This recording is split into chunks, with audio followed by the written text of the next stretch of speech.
ये जंगल सच में इतना मिस्टीरियस लग रहा है। कैमरा ऑन है, आज शायद हम कुछ बड़ा डिस्कवर करेंगे। अरमान, ये पाथ तो बिल्कुल पुराना लग रहा है। हो सकता है यही जंगल के रास्ते तक ले जाए। ये टनल किसी ने जानबूझकर छुपाई है। चलो देखते हैं अंदर क्या है। यहाँ की हवा भी अजीब लग रही है। कुछ आवाज आ रही है।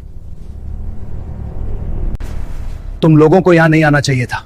हम सिर्फ सच ढूंढ रहे हैं।